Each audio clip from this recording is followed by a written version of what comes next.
안녕하세요. 책 데이트 시간입니다. 오늘 소개해드릴 책은 육아 말고 뭐라도라는 책입니다. 김혜송, 이다랑, 원혜성, 김미애, 김성, 양효진 지음, 세종서적에서 나온 책입니다. 이 책은 한마디로 지금 현재 임신 중이거나 임신을 계획 중이거나 또는 아이를 키우면서 육아 말고 뭐라도 할 게 없을까 하고 고민 중이신 분들을 위한 책입니다. 또 회사를 다니면서 육아 문제 때문에 퇴사를 고려하고 있지만 일은 계속하고 싶은 분들에게 큰 도움을 줄 책입니다. 육아도 좋지만 내 일을 갖고 멋진 엄마로 당당하게 자존감을 세우면서 살고 싶은 분들은 창업이라는 길을 선택해서 육아도 하면서 돈도 벌고 자신만의 세계를 구축하면서 창의성 있는 하루하루를 만들 수 있습니다. 이게 꿈이야? 이게 가능해? 실화냐? 하실지 모르겠지만요. 이 책의 저자 6분은 창업에 도전해서 육아 말고 그 뭐라도를 이뤄낸 분들입니다. 여기에는 구글 스타트업이라는 도움의 손길이 존재하고 있는데요. 이 구글 스타트업을 통해 창업을 이뤄내는 과정이 세심하게 들어가 있어서요. 창업에 관심이 있으신 분들, 없으신 분들, 모두가 읽으시면 실질적인 정보들로 가득하기 때문에요. 큰 도움이 되실 겁니다. 또 구글 스타트업에 대해서도 소개되어 있고요. 저는 아직 결혼하지 않으신 분들도 읽으셔서 미리 결혼 후의 계획도 세우다 보면요.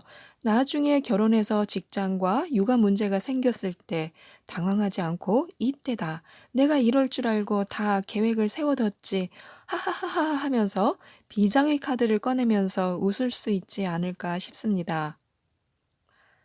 간략하게 이 6엄마의 창업 이야기를 살펴보겠습니다. 파트 1에서는요, 엄마라서 창업했다. 홈스타일링을 넘어 삶을 스타일링하다. 김혜송 스타일 앳홈 대표의 글이 들어가 있는데요. 실패를 하면서 사이트를 오픈하고 또 온오프 매장의 연결고리를 만들면서 창업에 성공한 이야기를 담고 있습니다. 한계를 뛰어넘는 비결은 오직 차별화라는 팁이 들어가 있습니다. 파트 2에서는요, SNS 콘텐츠가 창업의 징검다리를 놓다.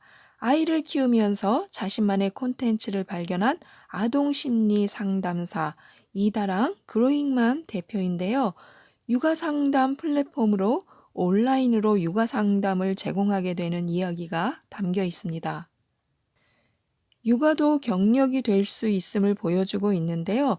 위로가 필요한 엄마들의 마음을 읽고 SNS에 꾸준히 써내려간 글이 비즈니스로 연결될 수 있음을 잘 보여주고 있습니다.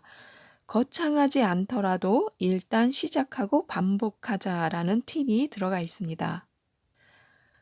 파트 3에서는요, 자본금 영원, 소셜 펀딩으로 희망을 쏟아, 천연 립스틱으로 도전장을 내밀다.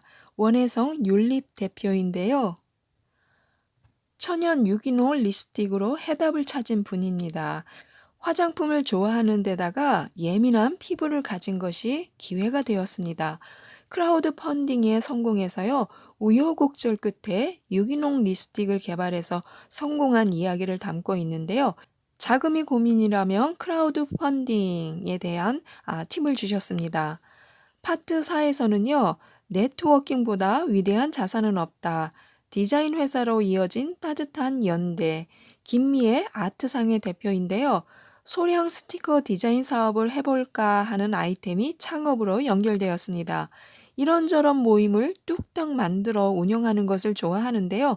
그런 크고 작은 모임들도 이 창업에 도움이 되었습니다. 창업에서 빠질 수 없는 디자인의 중요성에 대한 팁을 주셨습니다. 파트 5에서는요, N잡 전성시대, 나는야 N잡러, 동시에 3가지 직업으로 사는 삶의 김성 코코아 그룹 대표인데요. 번역회사, 강연 매니지먼트 회사, 아기 용품 수입 회사, 새 회사를 운영하게 된 이야기를 담고 있습니다. 나도 수입해볼까? 소규모 수입업 노하우에 대한 팁을 주셨습니다. 파트 6에서는요, 엄마로서 고충이 스타트업 출발점, 육아용품 선택의 고민 해결사로 나서다 양효진 베베템 대표인데요. 아기를 키우면서 육아용품 때문에 고통을 경험한 것을 기회로 그 고통을 해결하기 위해 창업을 하게 되었습니다.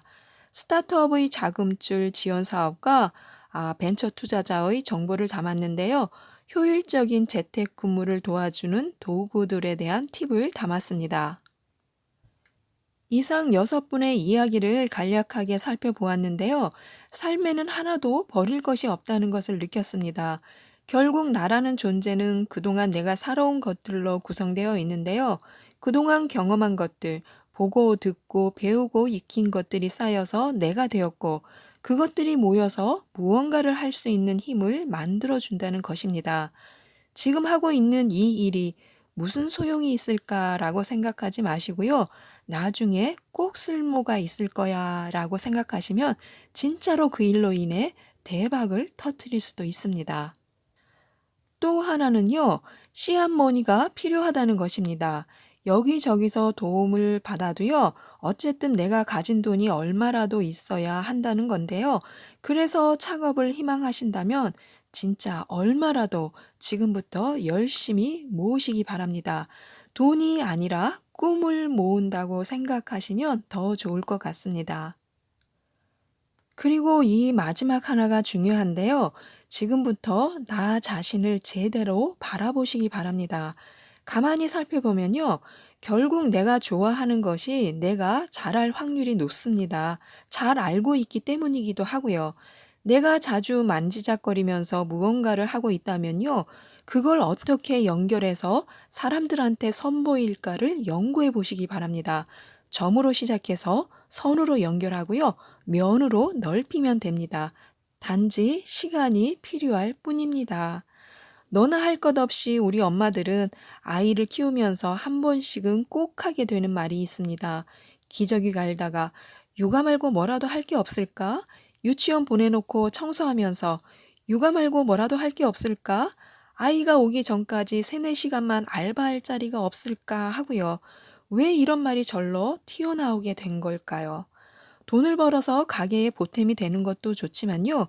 우선은 잠시 동안만이라도 엄마가 아닌 온전한 나로 돌아가서 색다른 일에 집중하면서 시간을 보내고 싶지 않으세요?